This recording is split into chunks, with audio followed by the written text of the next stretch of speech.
नमस्कार, आप देख रहे हैं न्यूज़ 111 और मैं हूं आपके साथ निर्भय किशोर। बिहार में बहार है, नीतीश कुमार है, लेकिन इन सारी बहारों पर लॉकडाउन ने मानो पानी फेर दिया है।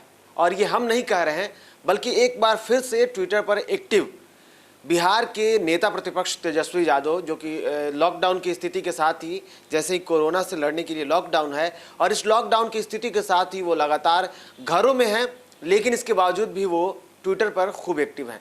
इस दौरान आज उन्होंने लगातार कई सारे ट्वीट किए हैं। इस ट्वीट में उन्होंने एक आंदोलन करने की बात की है और वो आंदोलन होगा 1 मई को। ट्वीट में हम सीधे चलते हैं। उन्होंने जितनी सारी ट्वीट किए हैं उसमें सबसे पहला जो ट्वीट है, हम सीधे उस पर बात करेंगे आज।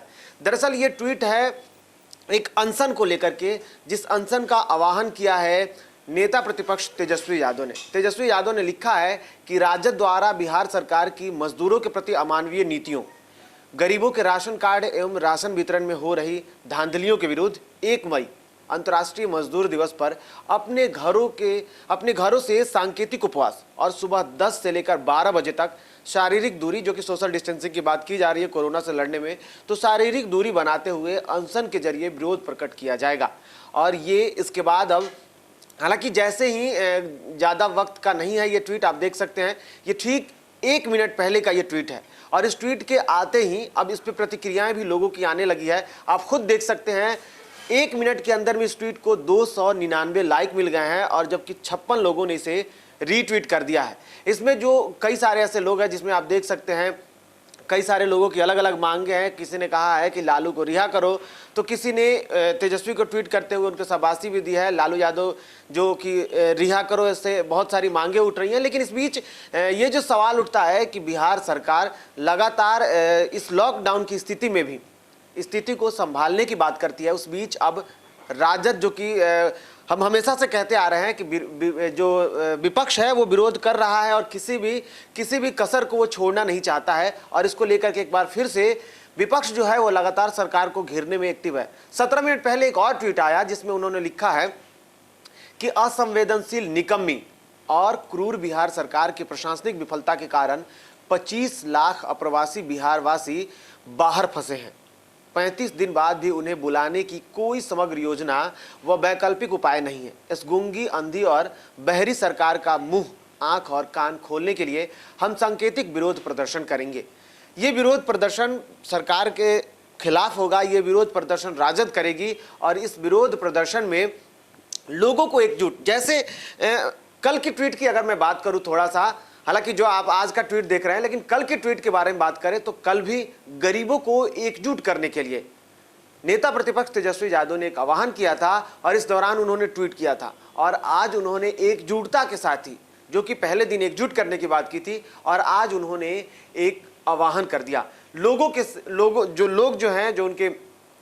जो राज्य के जो लोग हैं उनसे एकजुट होने की बात की और इस गरीबी के खिलाफ, इस जो प्रशासनिक व्यवस्था है, जो सरकार की गतिविधियां हैं, इन सबके खिलाफ 1 मई को यानी कि मजदूर दिवस के दिन लोगों को एकजुट होने की बात की है और विरोध प्रकट करने की बात की है। हालांकि इसके साथ साथ उन्होंने एक और ट्वीट किया है, मैं फिर से वो ट्वीट दिखाऊंगा। दरअसल ये ट्वीट 42 मिनट पहले का है, जब मैं अभी इस खबर को कर रहा हूँ इसके समय के अनुसार अगर देखें तो 42 मिनट पहले का एक ट्वीट है जिसमें उन्होंने लिखा है 5 ही तो काम कर रहे थे बिहार सरकार को इस महासंकट में। मतलब जो 5 लोगों की बात की है, पहले अप्रवासी मजदूरों की घर बुलाई, चुप कराना, भूखे बच्चों की रुलाई, हर बिहारियों को राशन और दवाई, सरकार इतना भी नहीं कर पाई। दरअसल ये सांकेतिक रूप से बिहार सरकार के खिलाफ एक बहुत बड़ा, जिस तरीके से कहे, विरोध है। और इस विरोध में उन्होंने लिखा है कि अपनी बहानेबाजी में 35 दिन बीत गए, अब अप्रवासी कामगारों को अविलंब वापस बुलाओ। दरअसल जिस तरीके से सरकार लगातार कोशिश कर रही है, अपने तरीके से तैयारियों में जुटी हुई है, इन सब के बीच जो लोग बाहर फंसे हुए हैं, अप्रवासी मजदूर जो कि दैनिक काम किया करते हैं, वैसे मजदूर जो कि अपने राज्य को छोड़कर बाहर गए हुए हैं, उन लोगों को लाने के लिए अब तक किसी भी तरीके की बिहार सरकार ने कोई ठोस पहल नहीं की है और ना ही पहल पिछले 35 दिनों से दिख रहा है। लॉकडाउन की दूसरी अवधि है, वो भी अब खत्म होने के कगार पे है, क्योंकि अब ज़्यादा शेष दिन नहीं बचे हैं।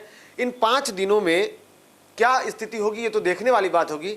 लेकिन इस बीच जिस तरीके से चाहे वो कोटा का मामला हो या फिर राज्य के अलग अलग जगहों पे फंसे हुए उन मजदूरों को जो सोशल माध्यम से ही सही सोशल मीडिया के से जुड़े हुए वो लोग लगातार सरकार से अपील कर रहे हैं, लगातार लोगों से अपील कर रहे हैं, जो लोग यहाँ पे हैं, जो नेता हैं, नेता प्रतिपक्ष भी लगातार इसको लेकर के उन्होंने ट्वीट किया। और इस बीच ऐसी कई सारे तस्वीरें आई, मीडिया के माध्यम से भी दिखाई गई, जहाँ चाहे वो कोटा के छात्र हो या फिर अन्य जो मजदूर हैं वो लोग लगातार अपील करते रहे। और इस अपील के दौरान उन्होंने सहायता की बात की है। इन सबके बीच जिस तरीके से प्रदेश सरकार गरीबों को, असहायों को राशन देने, भोजन की व्यवस्था उपलब्ध कराने या फिर लॉकडाउन की स्थिति में हर तरह की सुविधाओं की बात करती है, लेकिन अब इन सुविधाओं में कमी को देखते हुए एक बार फिर से विपक्ष मजबूत होता दिख रहा है। और विपक्ष ने 1 मई को ये अनशन की शुरुआत करने की बात की और वो जो चलेगा वो 2 घंटे तक का अनशन होगा। और इस बीच देखने वाली बात होगी कि नज़ारा क्या होगा, क्या सरकार मजबूत हो पाती है या विपक्ष जो कि आगे उम्मीद कर रहा है सरकार को घेरने की, उसमें सफल होता है। इन तमाम तरह की खबरों को, जो कि राजनीतिक से हो या फिर खेल जगत से हो, हालांकि अभी खेल की कोई खबरें नहीं है, लेकिन खेल जगत से हो या फिर मनोरंजन के क्षेत्र की कोई भी खबरें हो, हर खबर को हम आप तक लेके आएंगे। इसलिए आप बने न्यूज़ वालों के साथ। फिलहाल इतना ही, मुझे दीजिए इजाजत, नमस्कार। और झारखंड की तमाम खबरों के लिए हमारे YouTube चैनल को सब्सक्राइब करें और बेल आइकन दबाना ना भूलें।